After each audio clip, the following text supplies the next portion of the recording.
Oats দিয়ে স্বাস্থ্যকর এত সুস্বাদু পিৎজা তৈরি করে নেওয়া যায়, না দেখলে বিশ্বাস করা যায় না। ওটস খুবই স্বাস্থ্যকর একটি খাবার।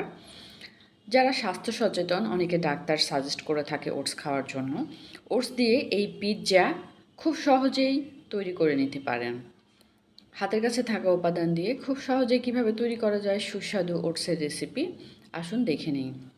প্রথমে আমরা একটি বাটিতে 1 চামচ পরিমাণ ইস্ট গুলিয়ে নিব। ইস্ট দিলে তুলতুলে হবে। একটি বাটিতে এদিকে ওটমিল বা ওটস নিয়ে নিচ্ছি 2 কাপ পরিমাণ। সুপার শপগুলোতে ওটস খুব সহজেই পেয়ে যাবেন, স্বাস্থ্যের জন্য উপকারী এবং ডায়েটেও সাহায্য করে। এখন এই ইস্টগুলো আমি দিয়ে দিচ্ছি।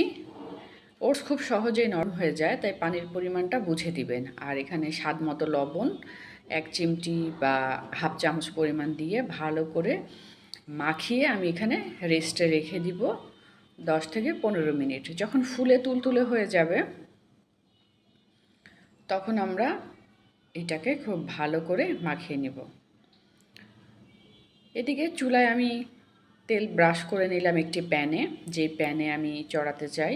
যেহেতু ওটস দিয়ে তৈরি করেছি, ওটস খুবই নরম, এটা যদি আমি ময়দা দিয়ে তৈরি করতাম আর একটু শক্ত হতো। খুব ভালো করে হাতের সাহায্যে চেপে এই প্যানে আমি বসিয়ে নিলাম। চাইলে আপনারা ওভেনেও করে নিতে পারেন এই কাজটি।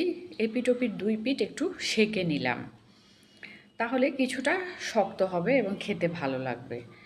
আর ময়দা দিয়ে আমরা যখন পিৎজা তৈরি করি, তখন পিৎজাটা এভাবে করা লাগে না, কিন্তু ওটস দিয়ে তৈরি করাতে একটু কাঁটা চামচ দিয়ে একটু খুঁচিয়ে নিলাম, তাহলে ভেতরে যে আমি টমেটো ক্যাচাপ দেবো এবং অন্যান্য উপকরণগুলো দিব, ভেতরে ভালো মতো প্রবেশ করবে। এবার এখানে হাফ কাপের মতো টমেটো কেচাপ খুব ভালো করে চারপাশে মিশিয়ে নিলাম।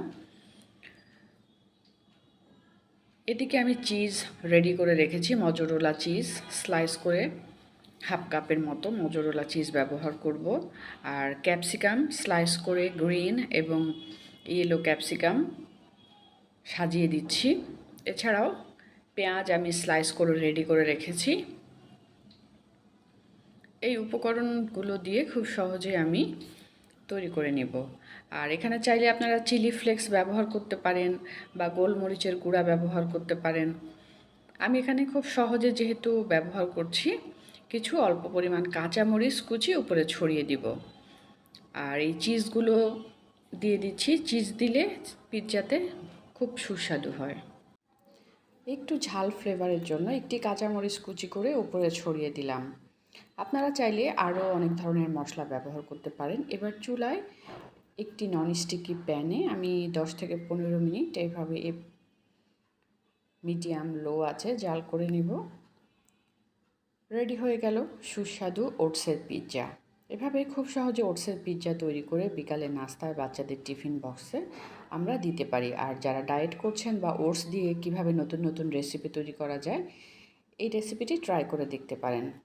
ভিডিওটি কেমন হয়েছে কমেন্ট বক্সে জানাবেন। বেশি বেশি লাইক এবং শেয়ার করবেন। দেশ বিদেশের বিভিন্ন ধরনের রান্না দেখতে চোখ রাখুন আসফিস কিচেনে। আমাদের সঙ্গে থাকার জন্য এবং ভিডিওটি দেখার জন্য ধন্যবাদ।